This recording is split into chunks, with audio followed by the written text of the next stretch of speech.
प्रणाम मित्रों। तो चलिए आज हम लोग राम लक्ष्मण परशुराम संवाद पाठ के 5वें पद को पढ़ेंगे। इसके पूर्व हमने चारों पदों को पढ़ लिया है। तो चलिए अब हम इसके 5वें पद को पढ़ते हैं। तुम तो कालू हाँक जनु लावा, बार बार मोहि लागी बुलावा।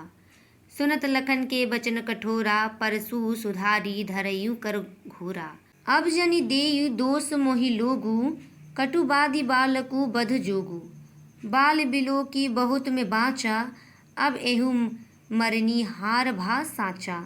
कौशिक कहा क्षमिया अपराधु, बाल रोष गुण गने न साधु।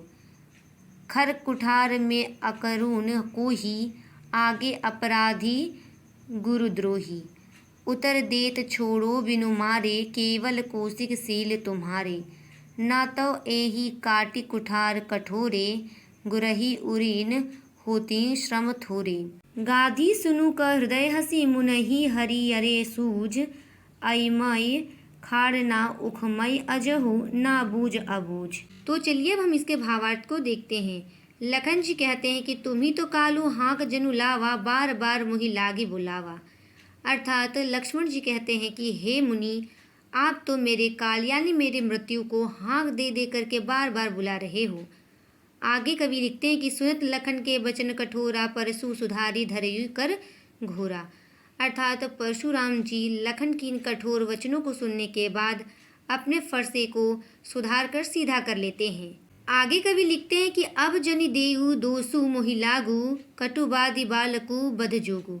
अर्थात अब इसका वध होने वाला है और इस वध के लिए कोई भी मुझे दोष नहीं देंगे, क्योंकि ये जो कटु वचन बोलने वाला बालक है, कटुवादी बालक है, वह वध के योग्य ही है, क्योंकि बालकों को इस प्रकार से किसी मुनि का अपमान नहीं करना चाहिए। आगे वे कहते हैं कि बाल बिलो की बहुत में बाचा, अब एहू मरनी हार भा साचा। अर्थात मैंने इसको बालक समझ के बहुत ही बचाया है। मैंने अपने क्रोध को शांत रखा है और इसका वध नहीं किया, बस इसलिए क्योंकि यह एक बालक है। परंतु अब यह मरने के योग्य हो गया है, अब इसका काल निकट है। आगे कवि लिखते हैं कि कौशिक कहा क्षमिय अपराधु, बाल दोष गुण गनहि न साधु। अर्थात कौशिक मतलब कि विश्वामित्र जी कहते हैं कि देखिए मुनि, लक्ष्मण के जो भी अपराध है आप उसे क्षमा कर दीजिए, क्योंकि एक साधु, एक मुनि कभी भी बालकों के गुण और दोष को नहीं गिनता। अर्थात बालक तो सदैव ही क्षमा के पात्र होते हैं। आगे परशुराम जी कहते हैं कि खर कुठार में अकरुण को ही, आगे अपराधी गुरुद्रोही। अर्थात परशुराम जी कहते हैं कि हे विश्वामित्र जी, आप तो मेरी प्रवृत्ति के बारे में जानते ही हैं कि मैं अत्यंत निर्दयी और क्रोधी प्रवृत्ति का हूँ, और उसी के साथ साथ मेरे सामने मेरे गुरु का अपमान करने वाला खड़ा है। आगे वे कहते हैं कि उत्तर देत छोड़ो बिनु मारे, केवल कौशिक सील तुम्हारे। और इतने पर भी यह मुझे उत्तर पे उत्तर दिए जा रहा है, यानी कि जवाब पे जवाब दिए जा रहा है। इतना होने के पश्चात भी मैं इसे केवल आपके प्रेम और आपकी सद्भावना के लिए छोड़ रहा हूँ, अन्यथा मैं इसका वध कब का कर डालता। आगे परशुराम जी कहते हैं, ना तो एही काटी कुठार कठोरे, गुरही उरीन होते श्रम थोरे। अर्थात नहीं तो मैं अपने कुठार से इसे एक क्षण में काट डालता और अपने गुरु के ऋण से उऋण हो जाता, यानी कि मेरे गुरु का अपमान करने वाले का वध में एक क्षण में कर देता। लेकिन विश्वामित्र, तुम्हारे प्रेम और तुम्हारी सद्भावना के कारण मैंने इसे क्षमा कर दिया है। आगे कवि लिखते हैं कि गाधी सुनु का हृदय हंसी, मुनहि हरि अरे सूझ।